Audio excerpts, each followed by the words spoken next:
Yes, okay, thank you. Uh, Baik, ladies and gentlemen, we can start the workshop. Assalamualaikum warahmatullahi wabarakatuh. Okay. The Honorable, the Dean of Faculty of Psychology, Ibu Reni, the Vice Dean, the Head of Global Engagement Office, and also the team, all the lecturers of psychology, and also, of course, Prof. Kim, how are you, sir? Okay, meet again in the second agenda, and all the students of Faculty of Psychology. How many of you come from master program? Please raise your hand. Master program. Ya, dari S2. One? Only one of you? Two? Oh, three. Okay. How many of you come from undergraduate students? Okay. Almost all of you are from undergraduate students. Yeah. Okay. Welcome to the workshop of writing on international journal, especially reputable international journal. We hope that we can publish there. Yeah. Okay. Before we start, let's pray together. Hope that our agenda can run very well. Okay. Pray begin.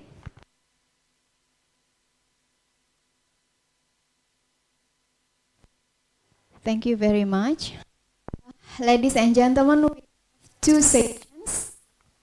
The first one will be the overview or introduction from Prof. Kim from Inha University. It will be about 10 to 15 minutes, sir.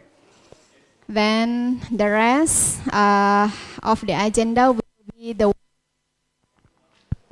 everybody who come here are preparing their own articles.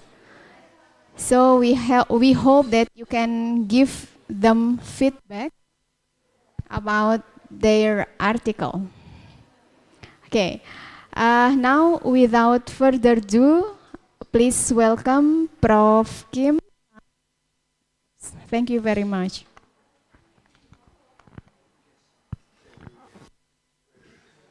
Yeah.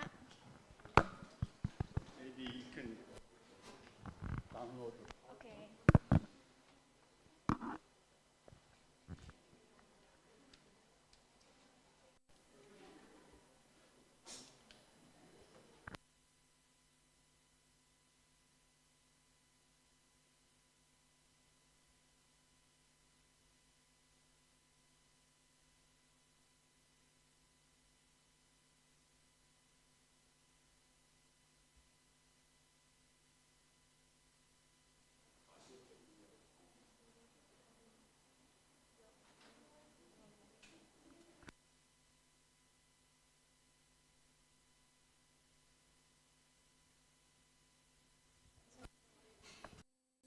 Good afternoon. Some of you know me. I know the Vice Dean with a smiling face, and it's nice to be back. I've been coming here for 3 years to encourage Faculty of Psychology to publish. And when we talk about publication, it takes 3 years from the original idea. So the first time I came, I introduced the concept of indigenous and cultural psychology, the importance of understanding the context, that is Yogyakarta, Indonesia, and the content. I have to skip most part of the presentation. So, multiple screens, because it's a long file. Escape. I have to go back. Multiple.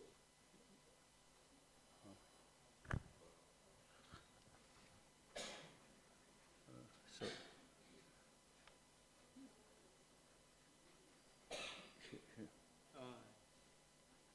This is a long file.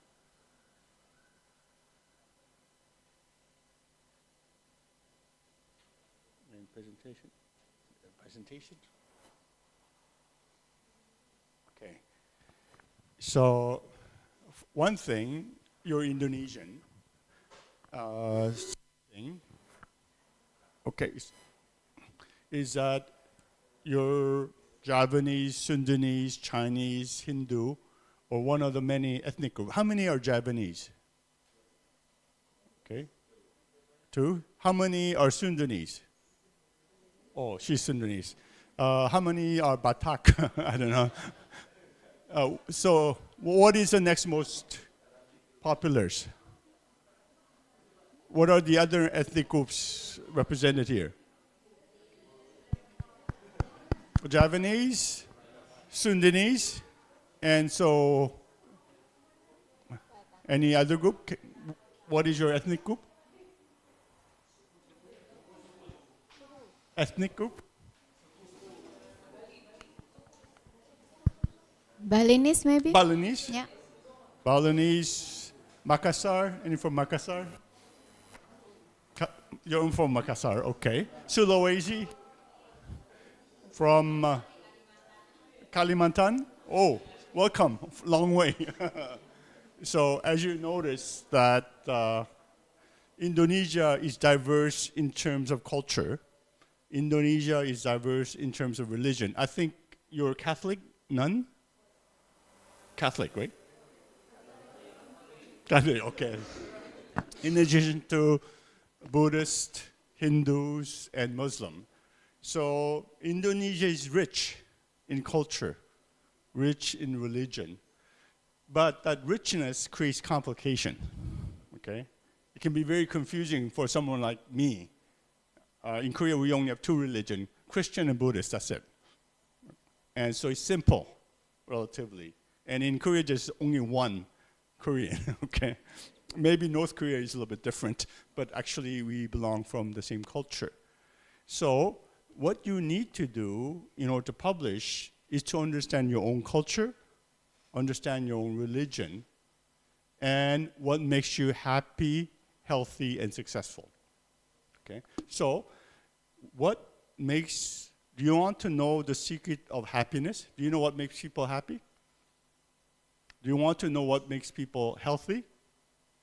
And do you want to be successful? You have to do 2 things. You have to know yourself, who you are, in terms of your culture, religion, your family, and your capability. 2, you have to surround yourself with good people who help you, to support you.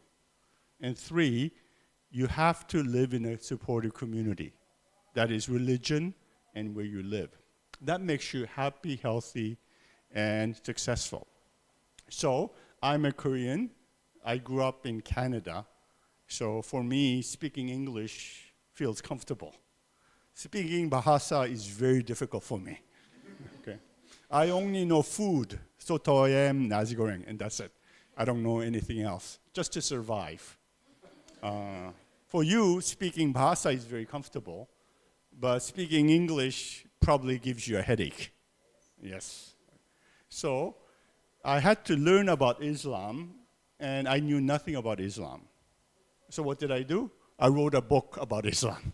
I read 400 books, and I learned about Islam, but it's mainly political Islam, democracy and human rights, which is different from spiritual Islam, the way you live, the way you think. So there are 2 different Islam and 2 different Christianity. Islam in terms of institution, in terms of political leader, in terms of Quran, and what the leaders tell you to do. And there is Islam in terms of what you practice, what you believe. Since we are in psychology, we focus on what you believe in and what you do, okay?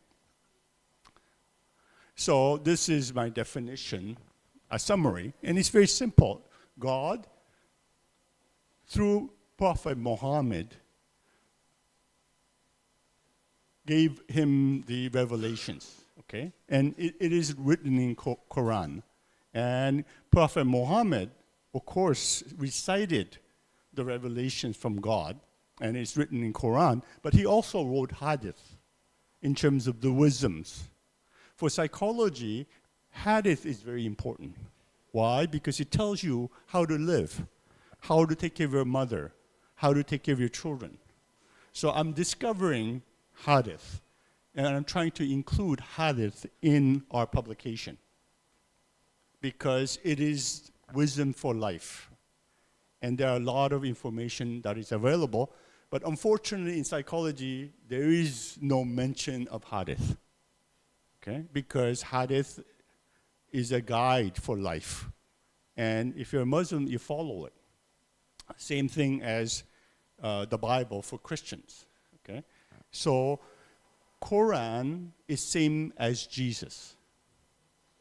So for Christians, God is manifested in flesh and blood through Jesus, okay? For a Muslim, God is revealed and recorded in Quran. Quran is same as Jesus, conceptually, right? And the Bible for Christians is the Word of God, like what Jesus has taught, but there are apostles like St. Paul, St. Peter, John, who wrote chapters in the Bible. And it's like hadith in terms of their wisdom. And then you have representative caliphs or imam who continue the tradition. And in Christianity, we have Catholic Church who continue the tradition, but unfortunately they were very corrupt. So we have Protestant churches that emerge. And so this is basically a structure that I provided. But I'm very interested, not in Ramadan, because for me, fasting is too difficult. I don't want to fast.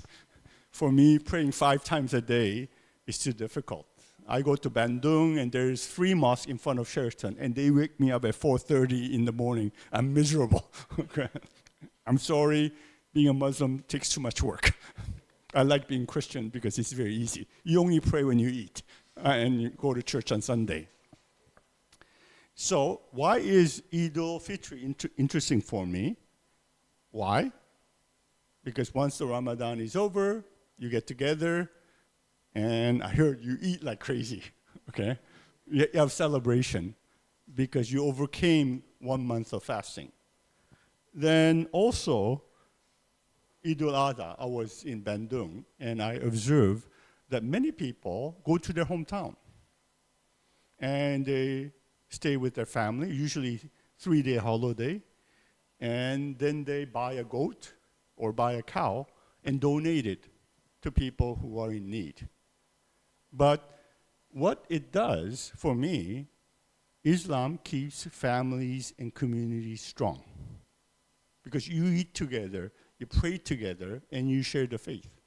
And we don't have that in Christianity. Okay? And so that's why Islam is a growing religion. So once you become a Muslim, you stay a Muslim, and many people follow Islam. Okay? So there are a lot of negative views of Islam, terrorism and the political side. I'm not interested in that. What I'm interested in is what people believe and how you live, and how it promotes well-being, subjective well-being, and how you develop yourself. So the most important thing about a person in psychology is what you believe in, okay? You might believe in science and objectivity, or you might believe in religion, and it affects your behavior. And so this is what I observed people do. And this is Constitution of Medina. So in Hadith, my colleague, Yus Negara, he was educated in an Islamic school. So he went to the boarding school when he was young, and he memorized the Quran, and he learned about Quran. And so I asked him, is there anything in Hadith that teaches you about the importance of family? Because he told me something very interesting. Do you know how men can go to heaven beyond praying? How can you go to heaven? What else do you have to do beyond praying and following and being a good Muslim? And it's written in Hadith. You have to take care of your mother. Okay? If you don't take care of your mother, I'm sorry, men, you don't go to heaven. That's what he said. How do women go to heaven? You have to take care of your husband. Okay? And I thought Indonesian men were very nice to their parents, and I discovered in order to go to heaven. Or wives are very caring about their husband, not because they love him, but because they want to go to heaven. And it's very equal, because men have to take care of the mother, and wife has to take care of her husband. So what does that mean? It keeps family strong. It's not a choice, abandon your mother, as in Korea or United States. You have to take care of your mother. And you have to take care of your husband. Even though you might hate him, he snores a lot, he's fat and lazy, but still, you have to take care of them. And you have to take care of the family.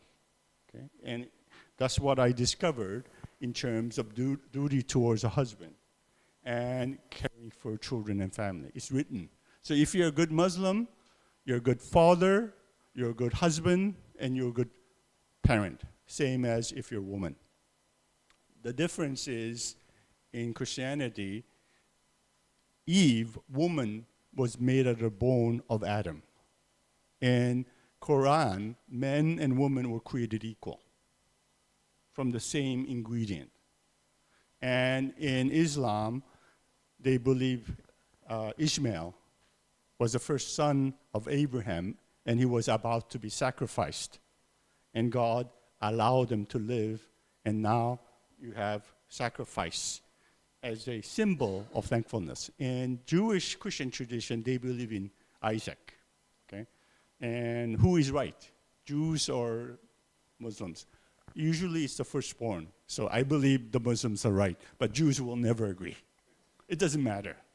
So you have the same ancestor in Abraham. You believe in same God. In English, it's called God.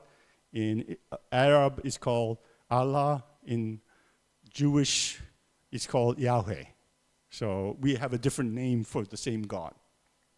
So what does this have to do with psychology?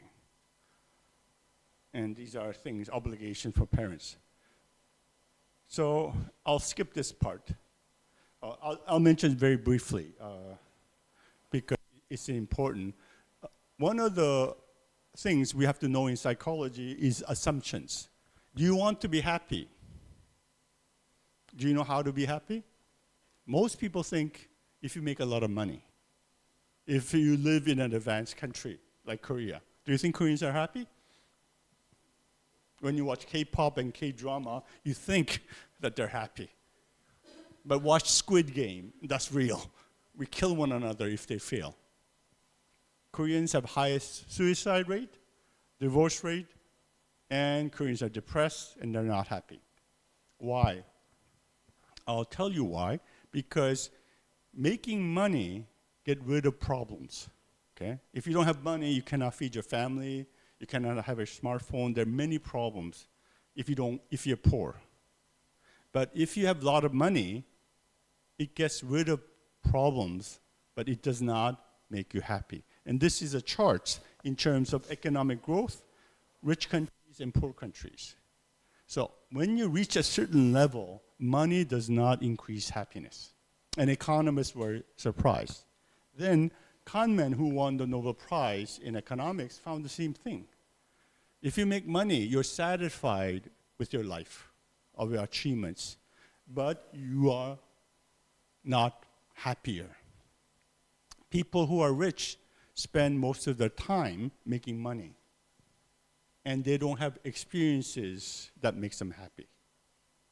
And this is a study of Harvard adult development, 85 years longitudinal study.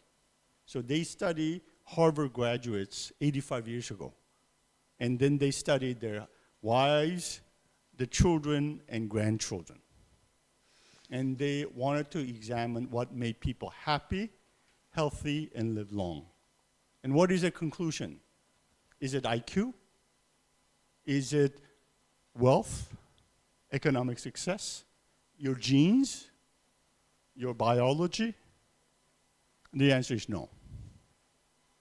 What makes people happy, healthy, live long, close relationship. That's why Indonesians, even though you're not rich, you're happy because you're smiling and you're taking care of yourself. And so, Waldinger, who is a director, who wrote a book last year, we thought good relationship would make us happier, which it did, but we were surprised. Relationship actually predicted who would live longer. People who have good relationship live 10 years longer versus people who live alone and who would grow old in a healthier way. Close relationship predicted happiness, health, and long life. And the people who were happiest, who stayed healthiest as they grew old, and who lived the longest were the people who had warm connection with other people. Do you have warm relationship with your family and your friends? Yes. So you'll be happy, healthy, and live long. Okay. Do you smoke? If you do, you'll die 10 years younger. If you do drugs, 20 years younger. And if you're alone, 10 years younger. Okay? So if you want to die early, be like American, become individualistic. You'll be depressed, unhealthy, and die young. If you want to be happy, healthy, and live long, maintain being an Indonesian. Maintain good relationship with other people. So American psychology is wrong. Everything you're learning in psychology textbook is wrong. It's not intelligence. It's not biology. It's not genetics, but close relationship. Where do you find that in American textbooks? You don't.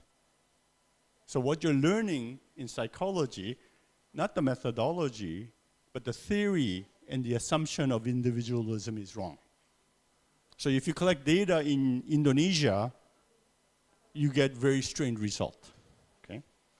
So let me tell you the data that we have. So this is a conceptual model. We want to understand subjective well-being. At dinners, subjective well-being and flourishing. Subjective well-being is how happy you are at the present. Flourishing is how likely that you will succeed in the future. Then we measure self-efficacy. Albert Bandura, the most famous psychologist, most cited psychologist in the world. Okay? He developed that we're not determined by our biology. It's not nature and nurture. Nature and nurture is wrong. We have agency. We determine our future by imagining a future that you want, like graduating from university, like publishing, and modifying your behavior in the present to achieve the goal. Okay? And this is agency. I control my life.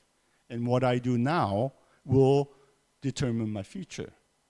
And you need to regulate your emotions, your behavior. You cannot act like monkeys.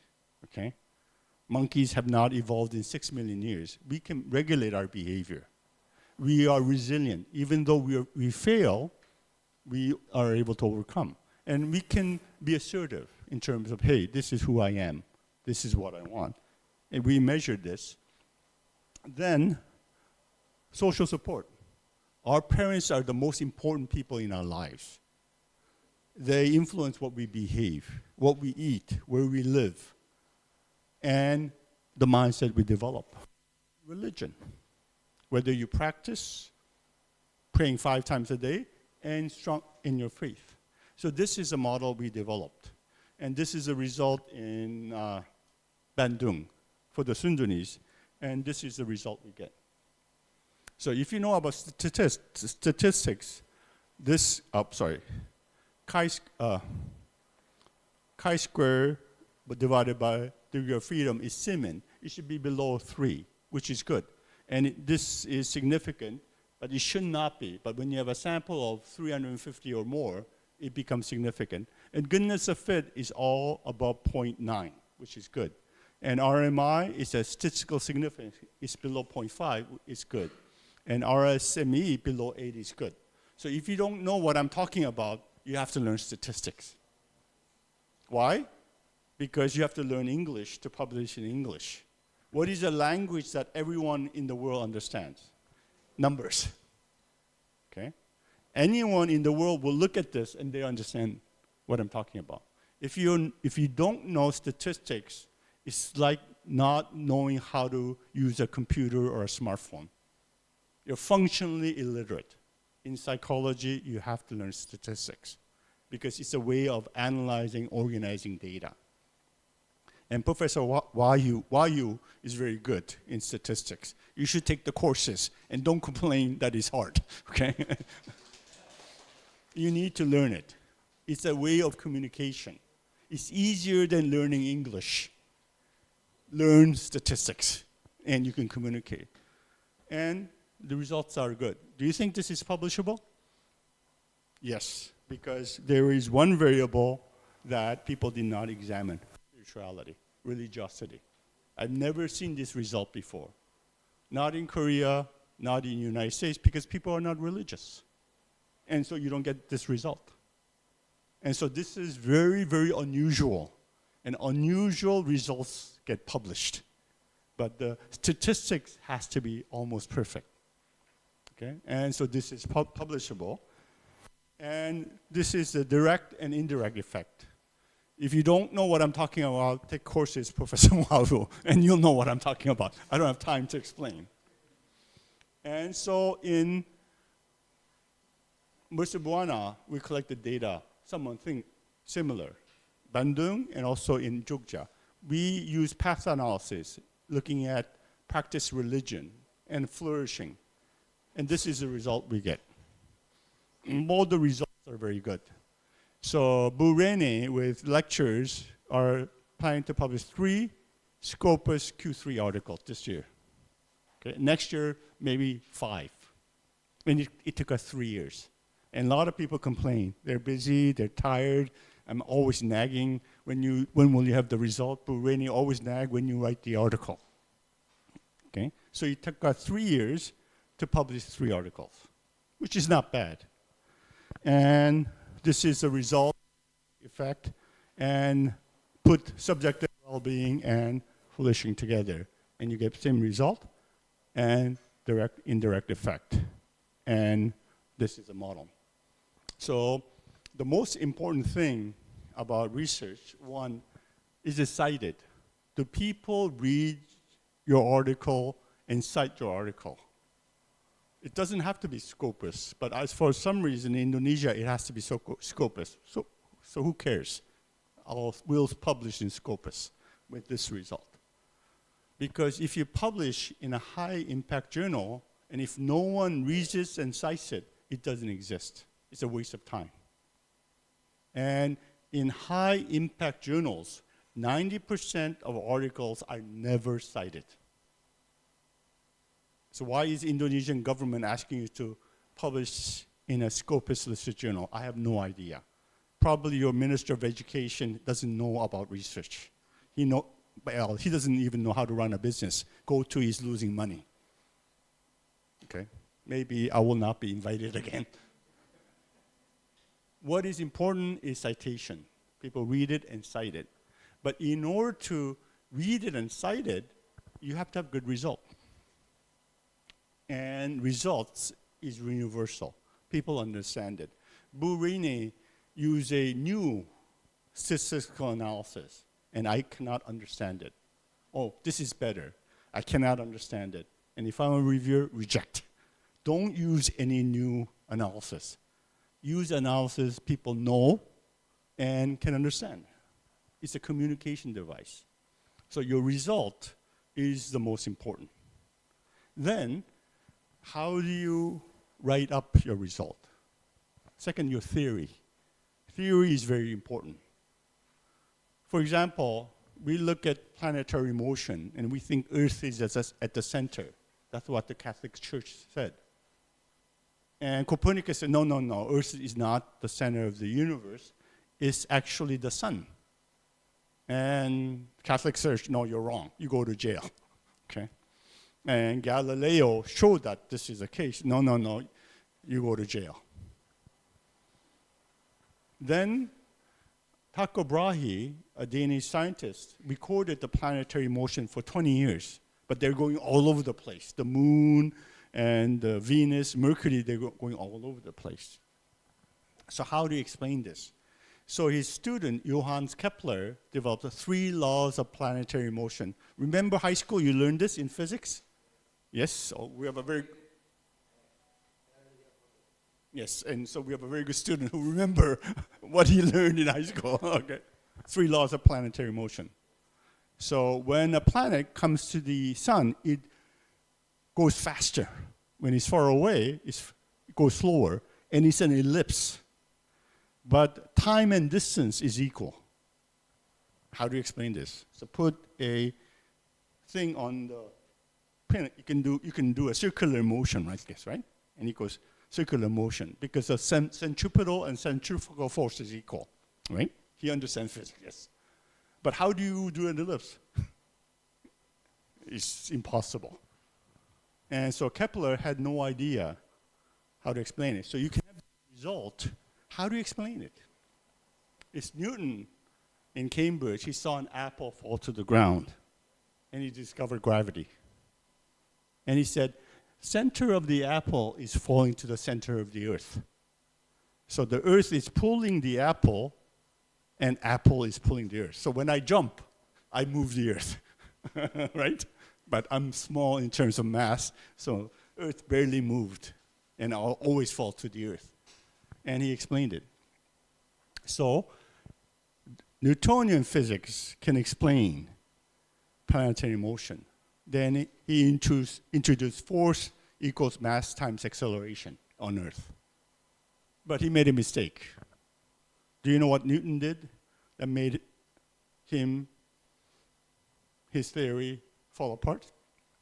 He believed nothing can travel faster than the speed of light. And light is a particle. I'm sorry, Newton, you're not that intelligent. Light is not a particle. It's an electromagnetic energy, like Wi-Fi. Okay? So his theory is limited. Then came along Einstein. Energy equals mass times c squared. Energy and mass is convertible. I think you're the only one who understands what I'm talking about. Then you have the theory of relativity. And he said, God shall not place dice with the world. He rejected quantum physics because God wants us to understand the world and mechanical perfect universe. Sorry, Einstein, you're wrong. Bose-Higgs discovers the Bose-Higgs particles in quantum physics. They are particles that travel faster than the speed of light. And we cannot know with certainty where a particle is. It's Heisenberg's uncertainty principle. If you know the location, you don't know the spin, because you have to fix it. And if you know the spin, you cannot know the location. So human beings are like quantum particles. Okay? We change all the time. So we can approximate through structural equational modeling. So everybody is look confused and he's happy. What is your background?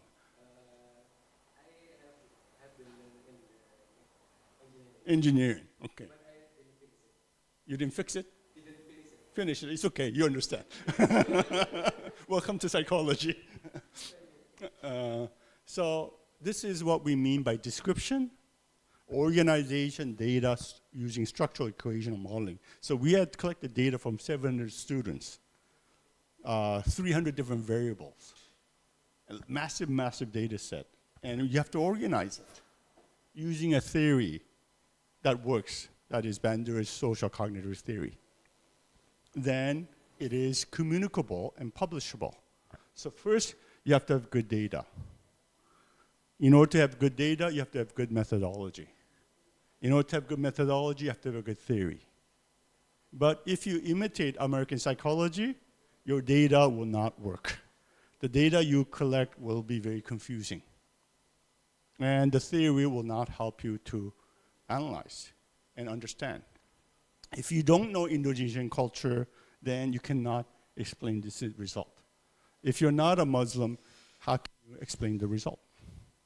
So in order to write the article, you have to introduce Bandura theory of social cognitive theory, that we determine our future by our belief, what we believe in, okay?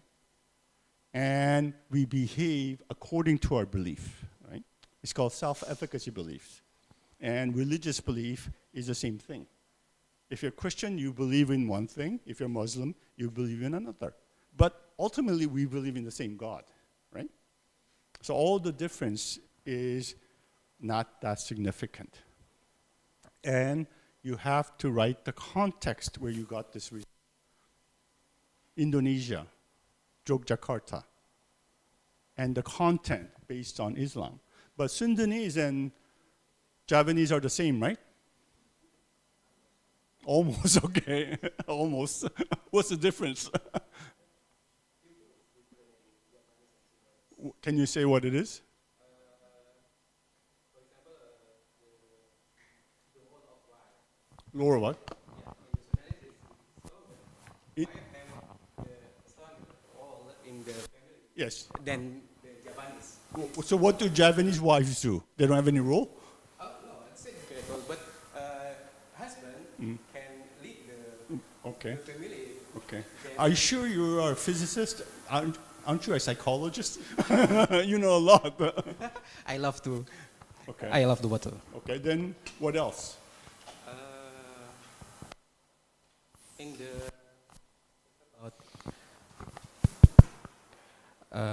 economic, Okay. many people says that I'm sorry. The Sudanese is what we call lebih pelit itu apa Bu? Political? No, Bu. I thought Japanese were political. More independent economically. The Japanese is the Sudanese many says that pelit itu Bu, pelit. Lebih pelit. More economical. Yes, okay. Do you have any evidence? Huh? Do you have any evidence? Yes, I have one of my family.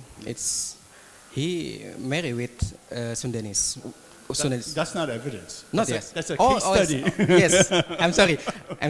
The evidence I didn't have read it, but it's what people says. That's what people say, but you Yes. don't have data. Yes, I haven't. But you're right. How do you know you're right? We collected data in Bandung with Sundanese, and we collected data in Jogja with Javanese. The pattern is almost identical, except there's a 2% difference between Sundanese and Javanese. In Sunda, there is no sex difference. Women and men are equal. That means they're, of course, economically more independent. For example, when my colleague Park Yus married, he paid for the wedding for his daughter, everything. When Javanese marry, they pay equally. So when a husband marries a wife, he has to respect the father, right? And he cannot abuse the wife because the father paid for the wedding. So in Sundanese culture, it's more egalitarian. In Javanese culture, it's more male-dominated. And the reason is traditional rice plantation. Okay? In traditional agricultural societies, when you plant rice, it's much more paternalistic, where men dominate. And so they have more power over women. In a Bandung, it's higher altitude, okay? And so there's less rice plantation. There's apples and there are other teas and different type of activities. And as a result, the ecology and culture is different, where in Sunda area, women are treated equally as men. In Java, is men who don't. Does your husband dominate you, or is he Japanese, or how does it work? We come from different ethnic. Me is Sudanese. My husband is from Sumatra. Sumatra. Very aggressive, right? I've been to Medan, and people drive like crazy over there. They drive just like Koreans. Very aggressive. Hot people, hot pepper, and hot driving, I think. So is he very Assertive or aggressive, or does he treat you well? Yes. Aggressive? You make sure, okay, he doesn't, okay. So there are differences. So there are cultural belief, but do you have data? We have data now, okay? That's the difference between belief and science.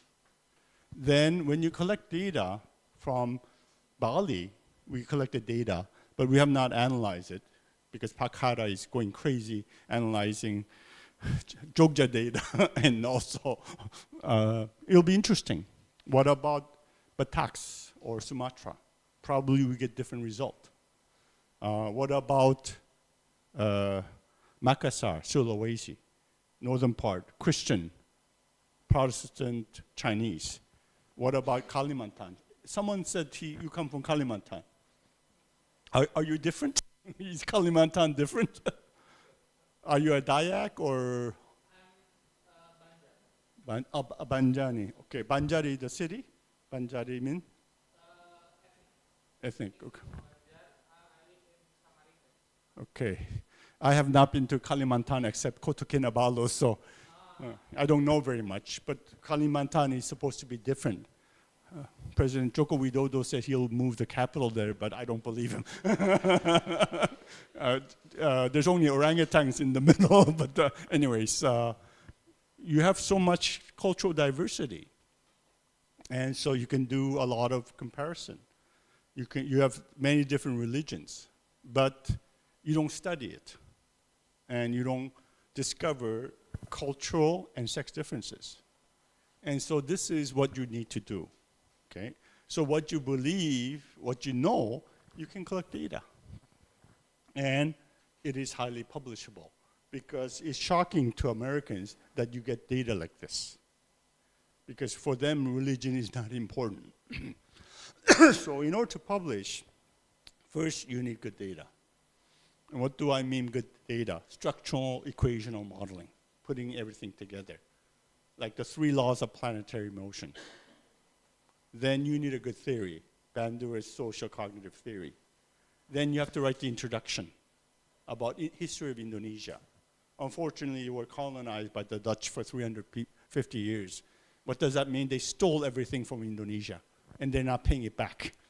Okay, and they claim that they're moral. British, French, Spanish, they're the most immoral countries in the world because they stole. But they talk about human rights and justice, which doesn't really make sense. So you have to understand your culture, history, and religion. So if you collect data in Jogja with Javanese, you publish 1 article.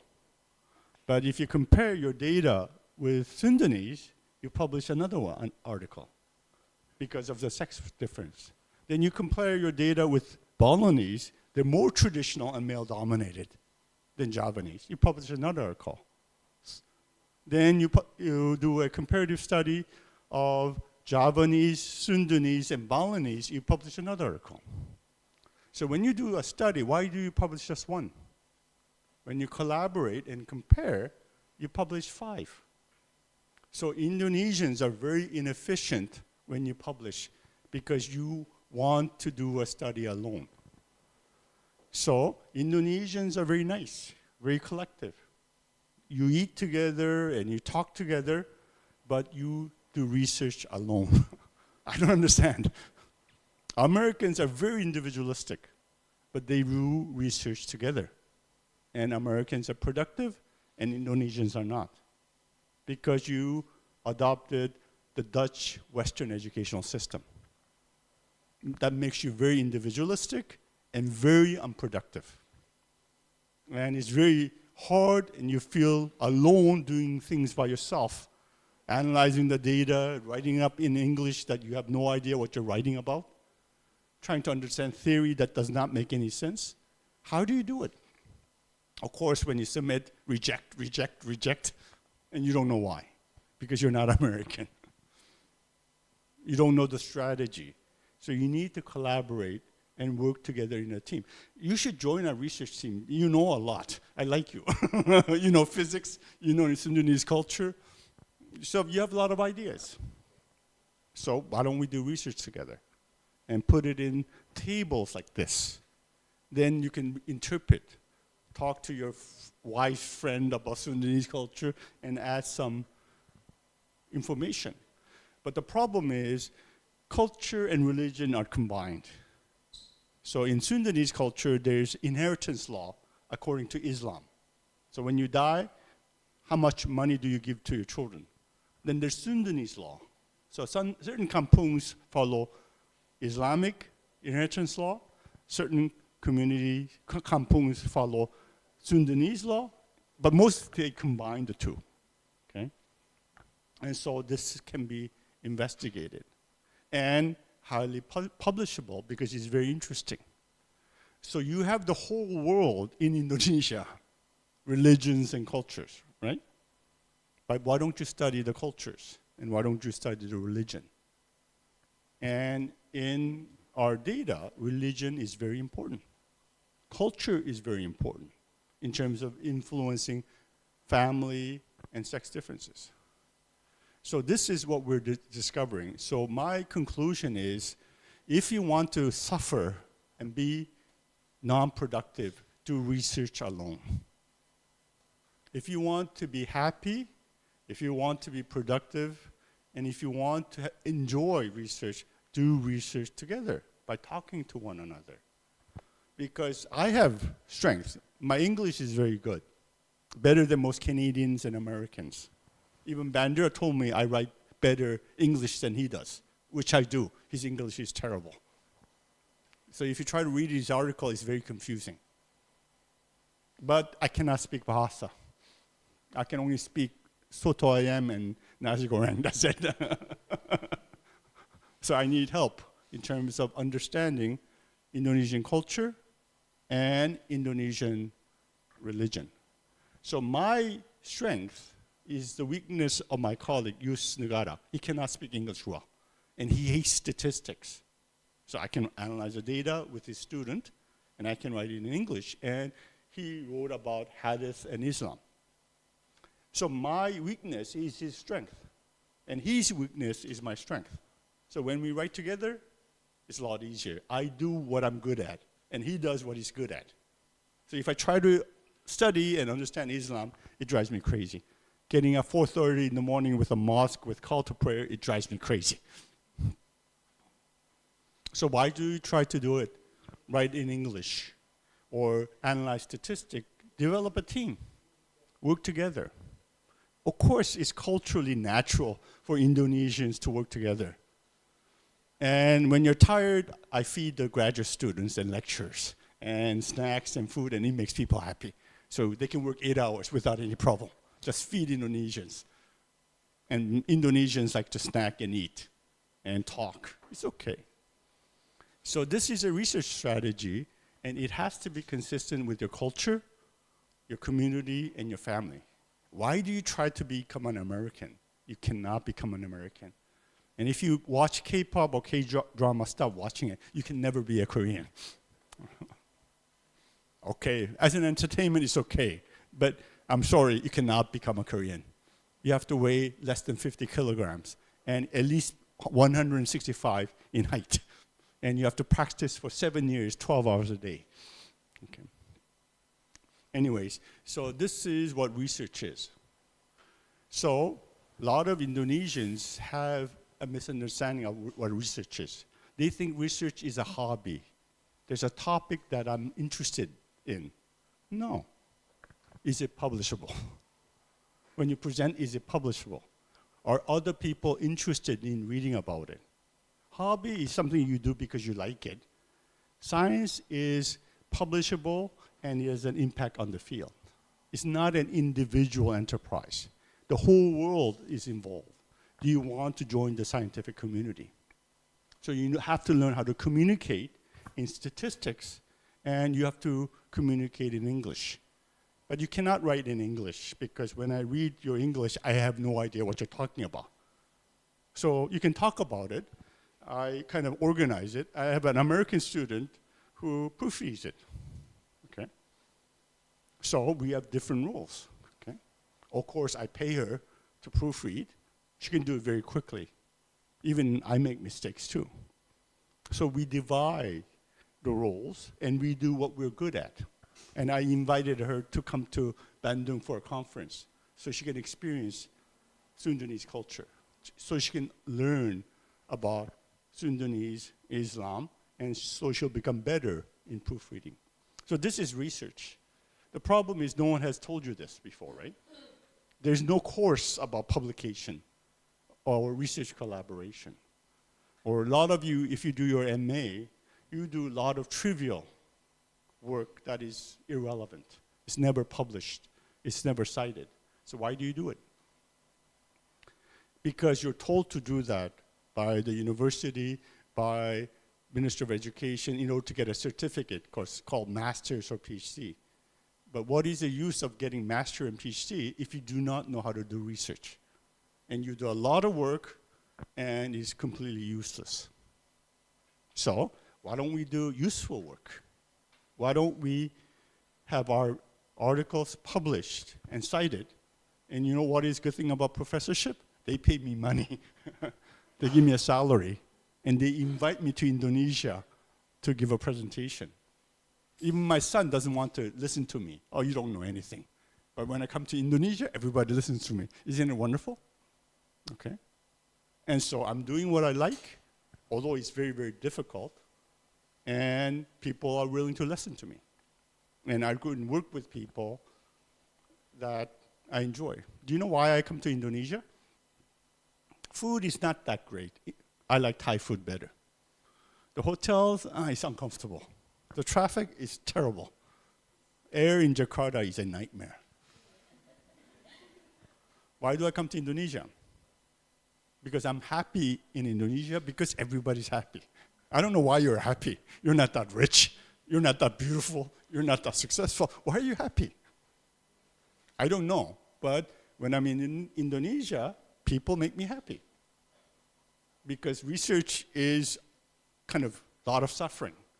So I'm happy in Indonesia, and I want to understand the secret to happiness in Indonesia. And I want to export Indonesian happiness to other parts of the world, like Korea, Japan, China, or India, because everyone there is angry. Okay? So we did a study of happiness and secret to happiness, and Indonesians have all the ingredients in terms of research. This is your strength. The fact that you're happy. You have a strong community. You have strong family. And you're very interested in learning. Indonesian students are best students in Southeast Asia in terms of the motivation. Malaysian students are lazy. Thai students, they don't want to learn. So I've been coming to Southeast Asia. I gave up on Malaysia and Thailand. I decided to focus on Indonesia because you have very good, motivated students. So the future is good. Future is bright, but you have to work together. You have to cooperate. And you have to work in research teams. So in Menemukan Buana, we have 3 research teams on happiness, on stress, and leadership. And maybe we will work with faculty of education, looking at academic achievement, parent-child relationship, and school violence. Okay?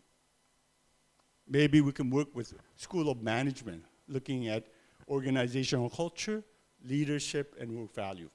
And we publish together. Okay? So isn't it fun? Would you like to eat alone or with your friends? Of course. Do you want to do research alone or with your friends? You cannot answer right away. Do you want to work by yourself or work with me? And I help you with your statistics and your English. Of course, so welcome to our research, and this is what we can do together.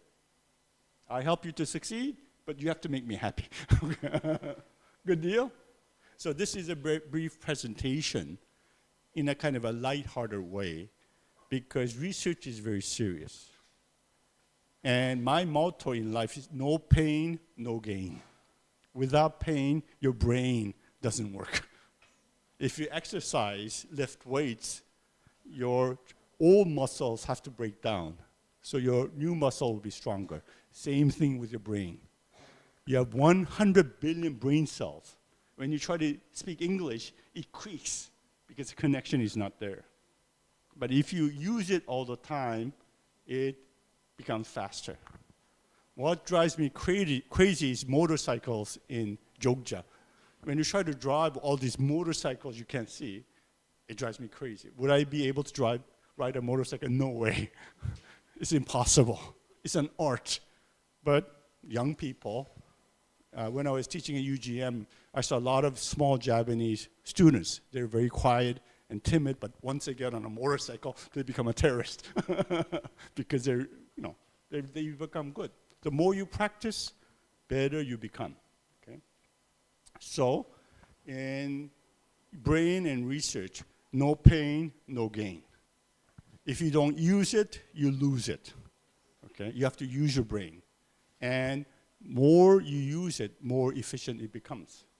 And so this is what I hope to do. And even master's students, you have to join a research project. Because trying to do it alone, and the lecturers and professors are too busy, they will not be able to help you. You have to join the research project and do research together. And that's what is done in United States and Canada. I don't know why it's not done in Indonesia. Because it will be natural for you. And I'll ask Bu Reni to bring a lot of food. So we'll give you lunch, snacks, and teas and coffee. Isn't it wonderful? And you can write your thesis and dissertation, and your thesis and dissertation will be published so you can become a co-author. And you can publish 2 before you become a professor. Isn't it wonderful? In theory, it's wonderful, but I'm sorry, a lot of pain in between. Okay? So thank you very much. And I will take any question that you may have. Otherwise, I'll talk all day. All right, thank you very much. Please give applause. Okay, one thing that I can highlight is about collaboration. We cannot do research ourselves. So we can, it's possible, but it will be very hard. So we can have the other and have collaboration.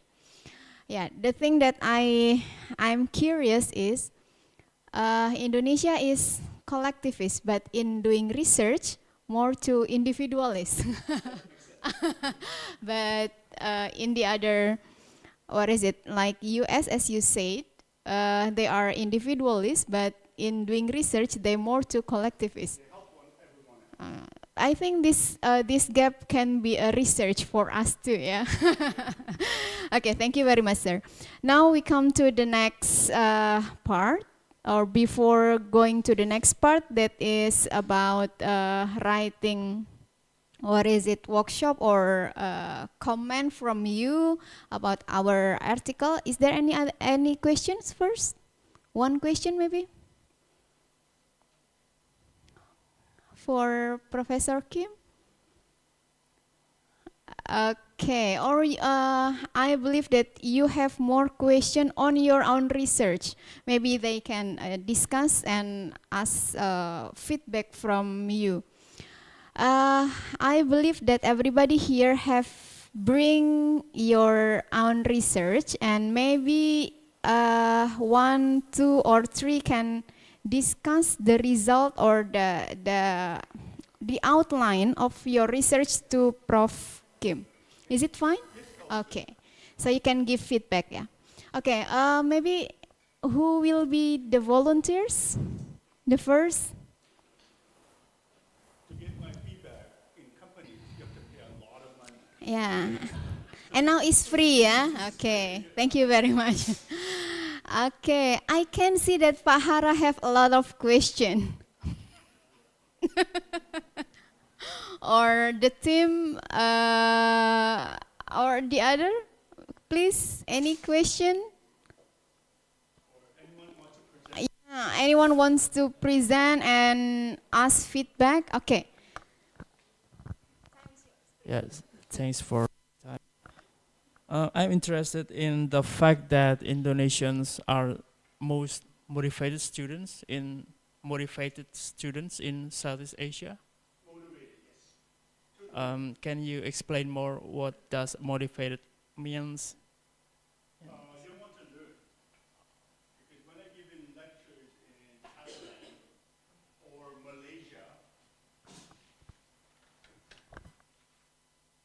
So when I give lectures in Thailand, Malaysia, even in Korea, students are not interested. They want to do their own thing. Whereas in Indonesia, students want to learn and want to participate. So I find Indonesian students willing to learn. And also, Indonesians are very entrepreneurial. They work very hard to take care of their family. But the problem is your leaders. They're very corrupt and very incompetent. So unfortunately, you have to live with that. In Korea, we have the same problem. Our president is in jail for trying to overthrow the government. So around the world, the leaders are the problem. But I think Indonesians are learn, and they attend this. When I arrange a session, no one in Malaysia and Thailand comes. But sometimes when I give a it's coming. Of course, it's a course requirement, but they come and they listen. I think that is a very positive sign you're willing to learn. And so I'm more than happy to share what I experienced, and not only share what I experienced, but do research to get published. Because now I'm a professor emeritus. You know what that means? I get paid for life without publishing, okay? And now I don't have to submit my article to a journal. They invite me. And I'm too busy to write all these articles. So now I publish with my Indonesian colleagues because they need publication and I don't need it. And so, and why do I do it? Because I'm happy when I'm in Indonesia, because I like sharing. Let me ask you this one question. What is the most important value in Indonesia? What are the important values? At UGM, I collected over 20,000 data sets on happiness, self, parent-child relationship, and there are two things that came up over and over again. What is the core value? What are the core values of Indonesia? And I discovered it's caring and sharing. Indonesians like to care for one another. Even in a hotel, they always try to take care of me. Can I get you coffee? No, no, go away. I can serve. They share. They like to share what they have. And this is something that is different from Malaysia. Thailand is Buddhist, very individualistic. Malaysia is very formal and hierarchical. They like to tell people what to do. Okay? Whereas Indonesia is very egalitarian, and they take care of people, and they like to share what they have. And sharing culture is the basis of the motivation of the students. Probably you're here because your parents took very good care of you and want you to learn and want you to be good at what you do in university.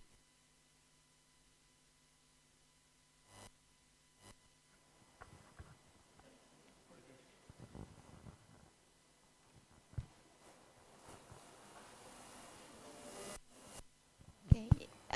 Is there any other question?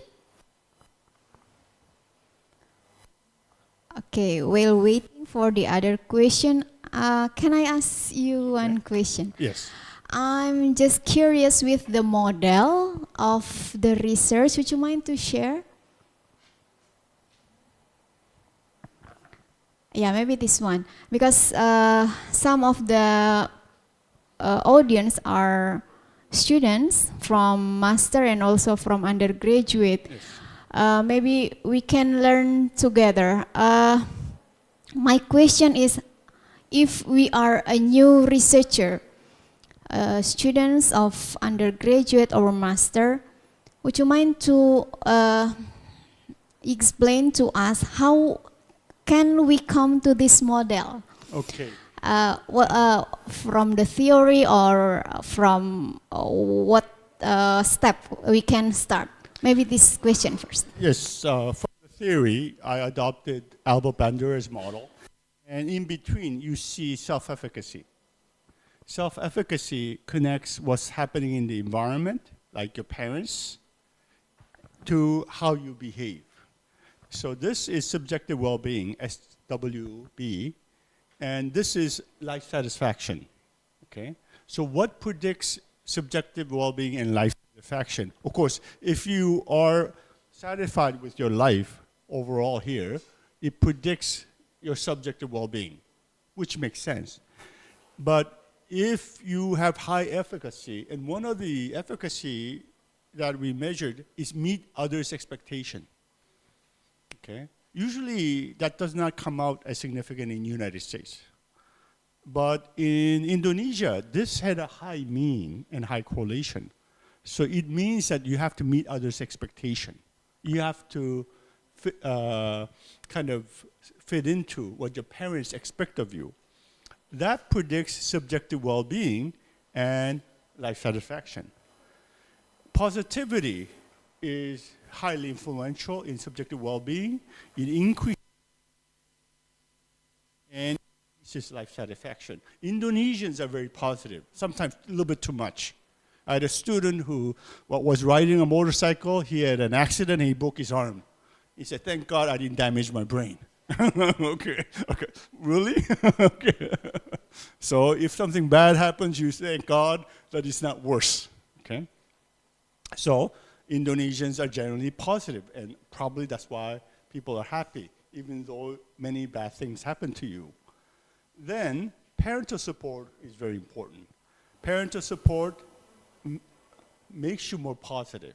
If your parents believe in you, trust you, support you, you become more positive in terms of your personality. And parental support increases your self-efficacy, increases subjective well-being, and increases your satisfaction. So in developmental psychology, where's parents in Piaget theory? You know Piaget's development theory, right? Piaget, developmental psychologist, study children. Where are parents? They don't exist. In American theories, parents don't exist. Isn't it strange? Of course, Piaget was a researcher. He observes his children by locking them up in a one-way screen. How can you have a theory without parents? So Americans don't have parents, they're bastards? Because they focus on biology. So parents are the most important people in your life in helping to shape your belief.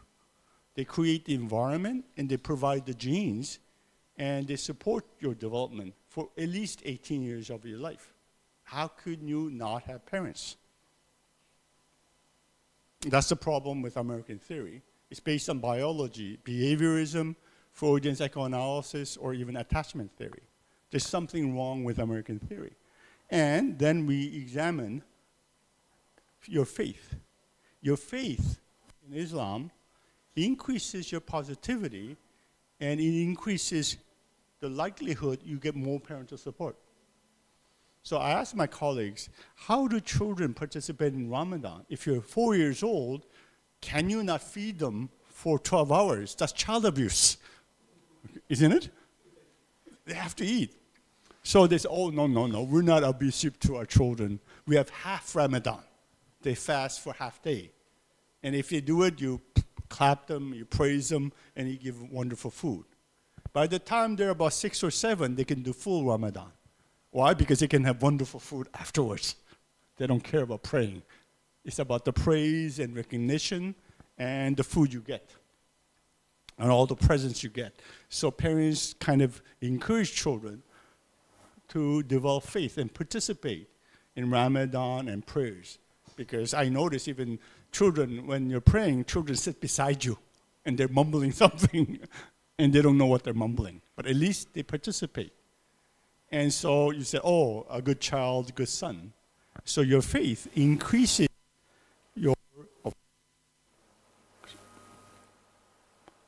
the amount of social support you get. So you become more confident about yourself.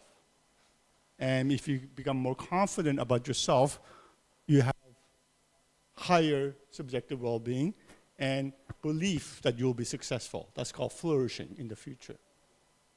So faith is an important part of the belief system, but no one studied that.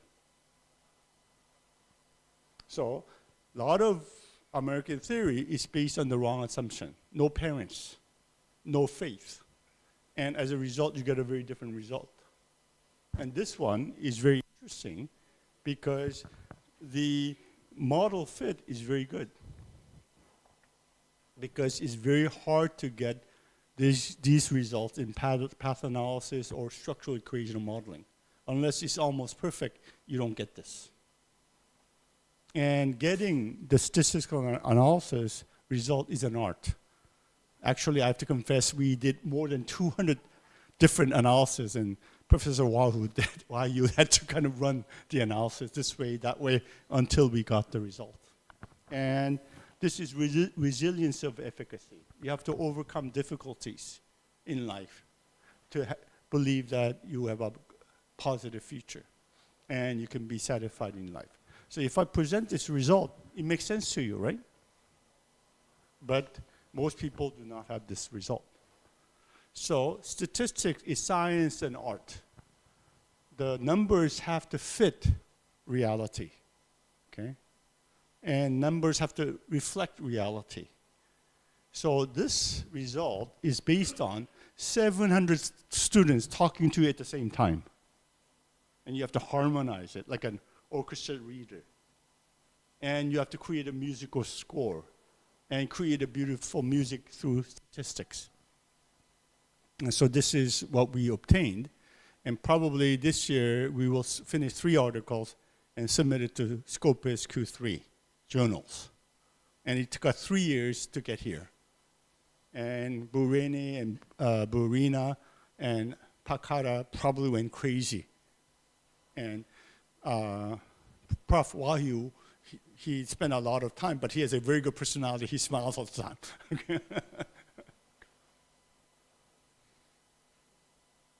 So this is how we got it, and this is the result we obtained. Yes?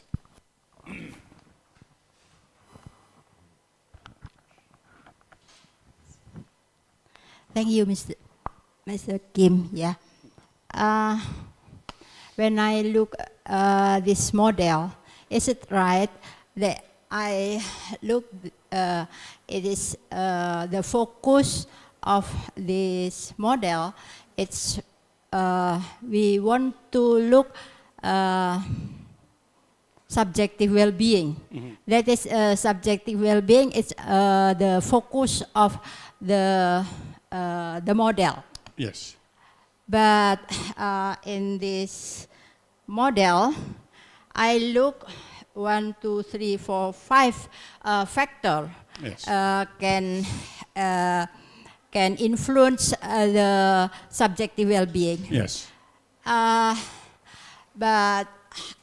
I'm not look the straight influence from faith to the subjective well-being. Okay. And then the second question, I look the life satisfactions. Life satisfactions, it's a part of the subjective well-being. How can you split the subjective well-being with the life satisfactions? I think it is the same focus. Yeah. The item is different.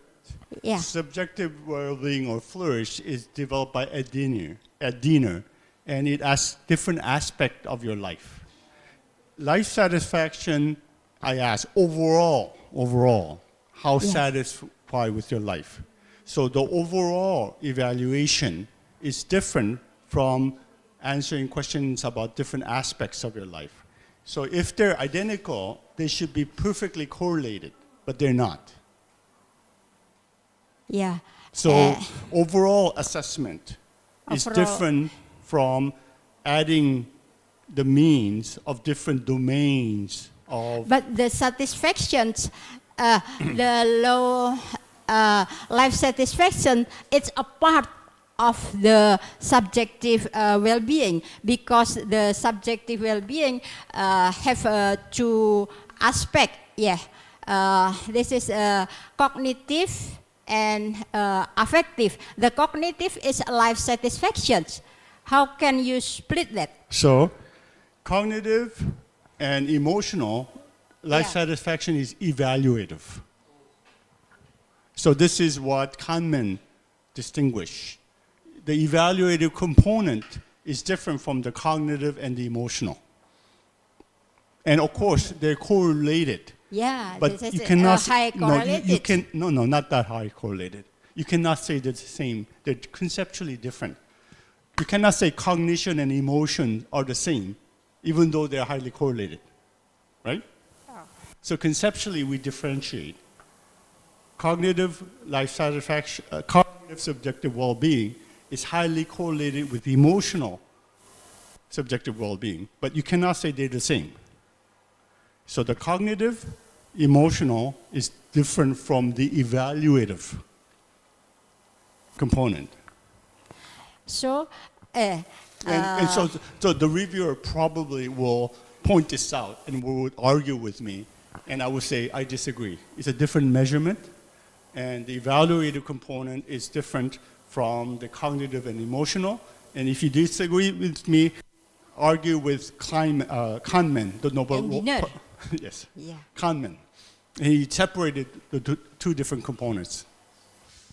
So, And then how you can split the self-efficacy just one aspect at the what you call it meet others' expectations, not the three of the aspect in self-efficacy. in structural equational modeling, you have to have latent variables, 2 or 3.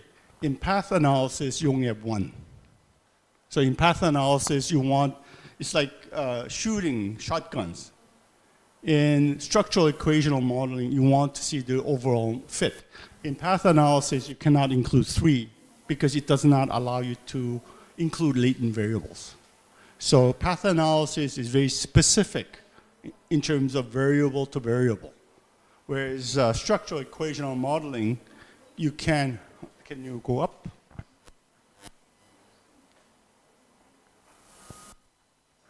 Up more? More. A little bit more. Up. Yes, in structural equational modeling, you have latent variables in well-being, subjective well-being, flourishing, efficacy, and social support. And the other questions about faith, if you can go down, yeah. go down. So this is the structural equational modeling with a latent variable, a little bit more, in terms of a little bit more faith, more, okay. Yes. Stop. So next one. Next slide. One more slide down. So faith, you can see it has direct effect on social support. And it has a direct effect on positivity and indirect effect on on positivity. It has direct and indirect. But it does not have a direct effect on subjective well-being. So, whereas relational efficacy has a direct effect on subjective well-being, and life satisfaction has a direct and indirect effect on subjective well-being. And so, through path analysis, you can see whether it has a direct effect and indirect effect, or whether it only has direct effect. I mean that if you put the line from the faith to the subjective well-being, I can explain that the faith is the mediations maybe from the positive faith and to the subjective well-being. Can you go one up? Yeah. Yes, but no. But there's no direct effect. That's what the data tells you.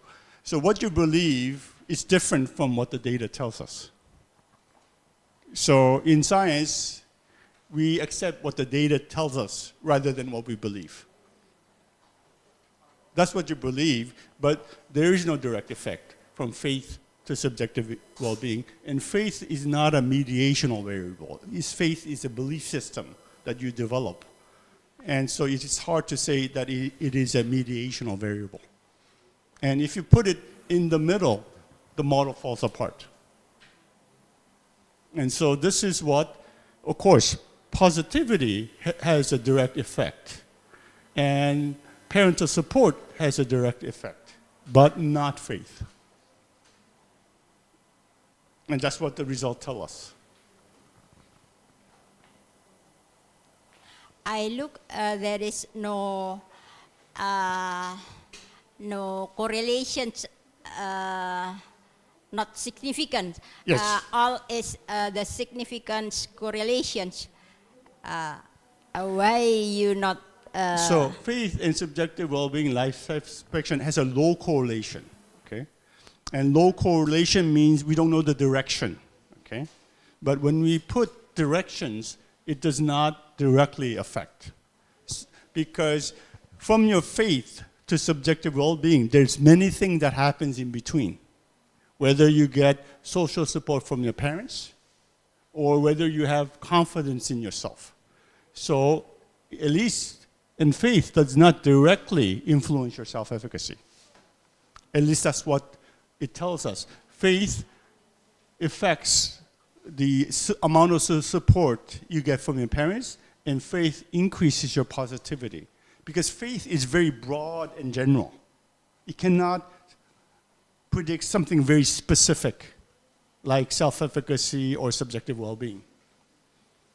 Because faith is what you believe in, and of course, that faith will help you to pray 5 times a day, go to the mosque, that behavior, but at least the data suggest that, it does not have direct effect. Thank you. Thank you. So these are the comments you will likely to get from the reviewer because they have different opinion. And in science, we entertain different opinion. But you have to be able to defend what the data tells you. Okay? So Americans will say, no, I don't believe this. Okay? How could faith influence that? Well, that's your problem. That's what the data says. Okay? All right, thank you, Ibu Alin, for the question, and also thank you for the answer. I would like to give you one opportunities to share, or one questions. Okay, thank you for the chance. And I'm sorry, maybe my English is not fluent. And in here I want to asking about my problem, Okay. about Boyfriend? research. No. Okay, About my research. So when you said about collaboration, right? Yes. Last minute. Nah, when I start to make a research, the problem when I just took collaboration with other is my team always wanna be main author, and between us don't want to be second author, third author, and etc. And finally, it's make me so lazy if I must so be collaboration with them. So my question is, do you have any solution to reducing individualism between us? So if everyone wants to be the first author, lose your collaborators. Get rid of them. Okay? Collaboration and authorship is based on your contribution. Okay? The person who contributed the most in terms of data collection, analysis, and write-up is the first author. And it's very objective. If you do not contribute, you cannot be an author. Okay? So this is not about friendship, it's about contribution. So even if you did not start the research and you're arguing who's going to be a first author, they're not good people. They're greedy. So don't work with them. Okay? Work with people who are very interested. And you decide together who will be the principle based on the contribution. And it is very hard to work with your friends because you don't know enough, okay? You have to work with a lecturer or a professor who have done and published research, okay, together. Because when you are lost and when you're stuck, what do? You're stuck. And your friends cannot help you. That means you can't do research. By the way, what is the topic of your research?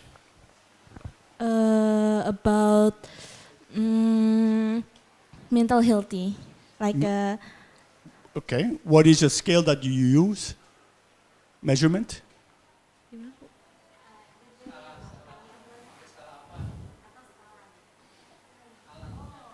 with the quality methods. Hmm? With the quality. Well, don't do it. Don't do it. You won't understand it. It's too complicated. Talking to people, they'll tell you stories, but how are you going to organize the data? Do you have a theory? So which theory have you adopted? I use a theory. My research use a theory of the humanistic. Humanistic. Do it. It's garbage. How are you going to analyze the data? What is the methodology? Because humanists, they don't give you any methodology. Everybody's wonderful, everybody's beautiful. They're not. There's some terrorists and really ugly people. Just treating people well will not change the world. It's an American fantasy. It doesn't exist. They don't have a methodology. There are no humanistic psychology anymore because it doesn't work.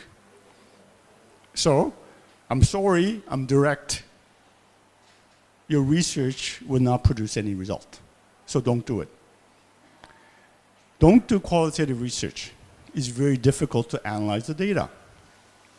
Do quantitative research that is focused, where you can use statistics to organize the data. Then after you do it, then you can do qualitative to figure out what's going on. Because in order to do qualitative research, you have to be an expert in the field who have done this for 30 years. So you know how to analyze the data, put it into categories, and interpret it. Have you read any good qualitative research?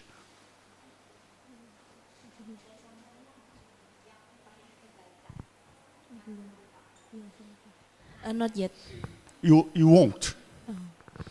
So who's going to guide you? How will you do this? No theory, no methodology, and which kind of humanism? Erickson, Maslow, Rogers? Which one? They're all dead. So what you are doing is a hobby that interests you, but it's not a science, okay? So you have to have a good theory, and you have to have a good methodology, and you have to know how to analyze the data. So you don't have all three. Okay. So seek counseling. Ask a lecturer or supervisor to help you, because it appears that you're lost, and your friends cannot help you. And you will not get any result, and you cannot publish. Okay? So don't worry about who's going to be the first author, because there will not be any article. Okay? So in research, I'm very critical. It's not about you. You might be a very nice person. It's about idea. Because you will put in a lot of work and spend a lot of time with no result. So you have to be willing to learn about methodology, theory, and you have to know exactly what you're going to do. Okay? You're going to learn how to drive by yourself. So if you buy a car, you're going to drive by yourself. You need an instructor. Okay? You need a manual. Okay? Research is the most difficult thing in the world. How are you going to do it by yourself? So this is reality check. And you can't do it by yourself. Mental health is very difficult to understand. because it's very difficult to understand health, what it means to be healthy. But you're trying to understand what it means to be crazy. It's hard to understand what it means to be crazy or mentally ill. Okay? And our understanding is very limited. Freudian theory is wrong. Most of the traditional mental health theories are wrong because it's about illnesses. And we don't know very much. And so I would not recommend that. Mental health, you can use a stress scale. You can use a depression scale, right? So I can recommend it and give you a scale. I can recommend a theory, Lazarus and Folkman on stress, Kleinman theory on depression, and you can measure it and develop a study, but never qualitative study on mental illness. That's what Freud did, and Freud theory is completely wrong, ridiculous. That he measures unconscious. Did Freud ever measure unconscious? Oedipus conflict based on one interview? It's ridiculous. It's the most ridiculous theory in the world, but people believe it. Does he have any data? No. He just have clinical interviews. So that's not science. Freudian theory is complete fiction. And we know from research, biological research, Freud is completely wrong. Humanists are completely wrong. They don't have any data. It's a reaction against Freud. So I'm sorry, it sounds wonderful. Roger, Erickson, and Maslow sounds right, but they're wrong. So if Maslow is right, you have to satisfy your bodily need. How can you explain Ramadan? Or you deny your bodily needs? How can you explain fasting?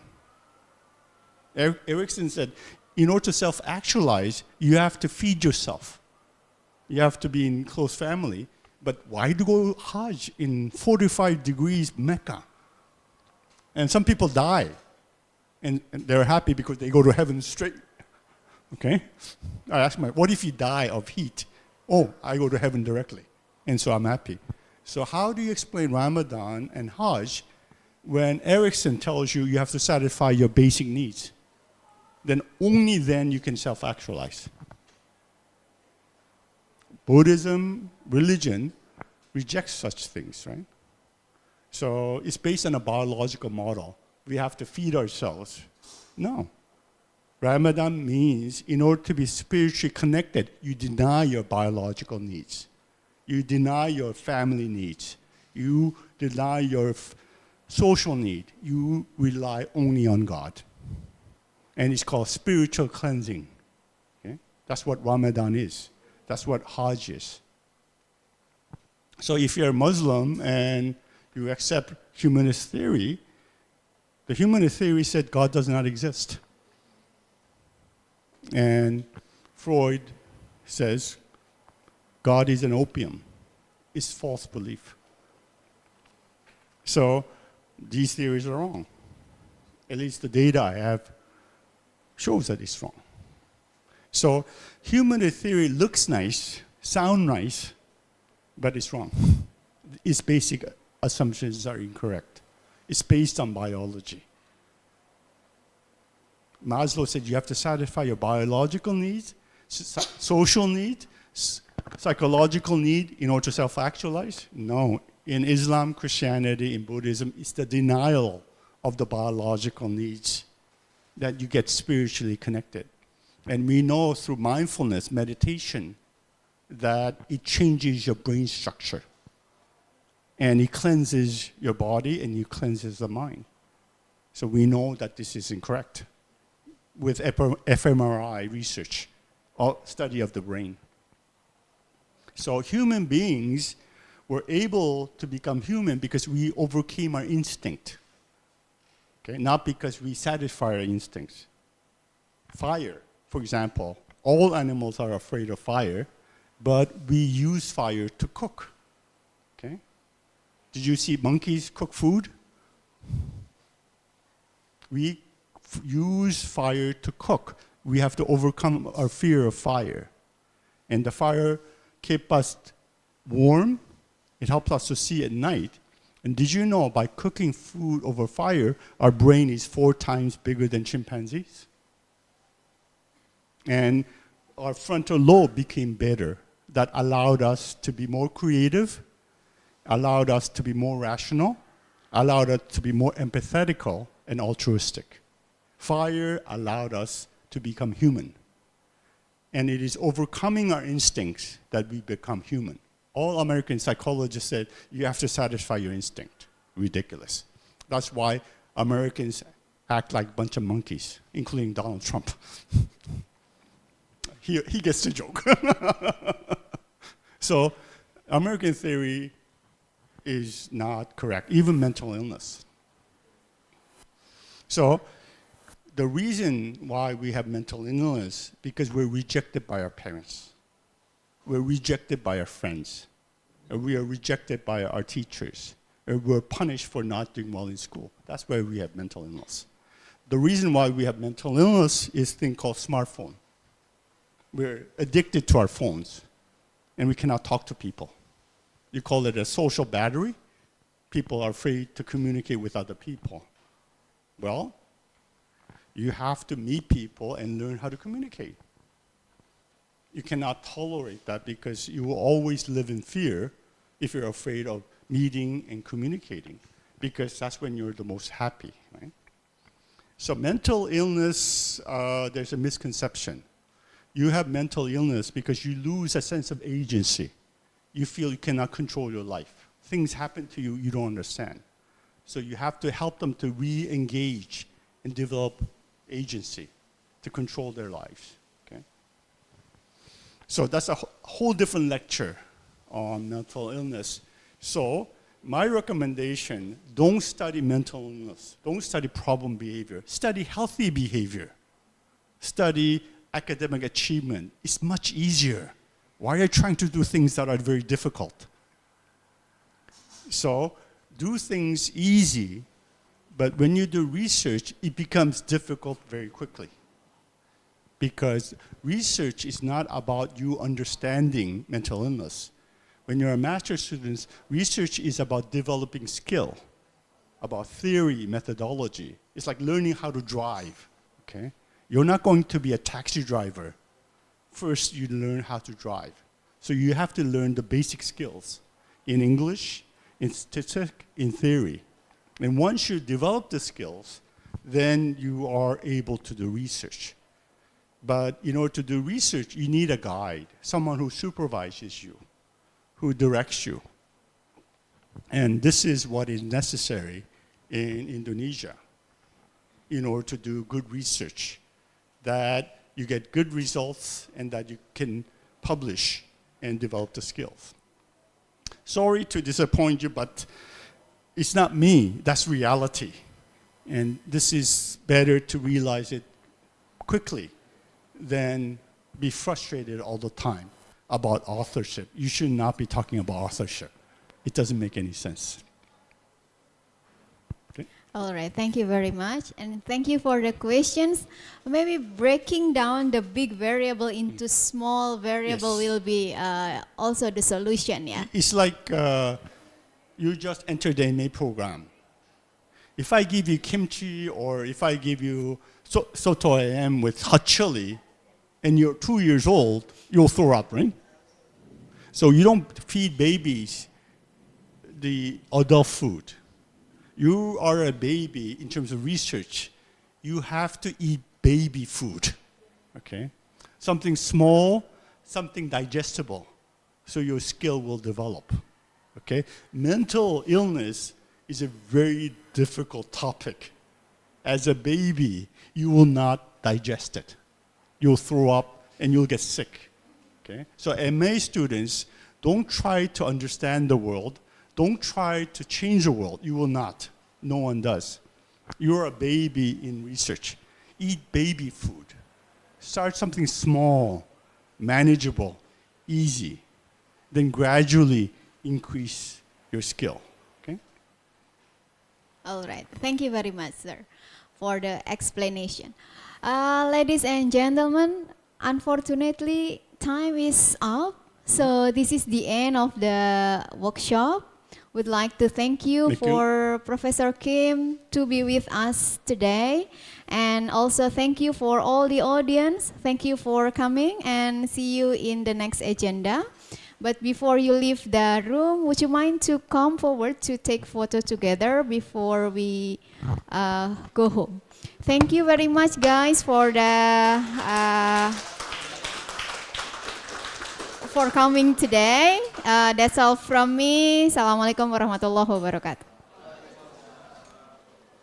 Monggo foto dulu.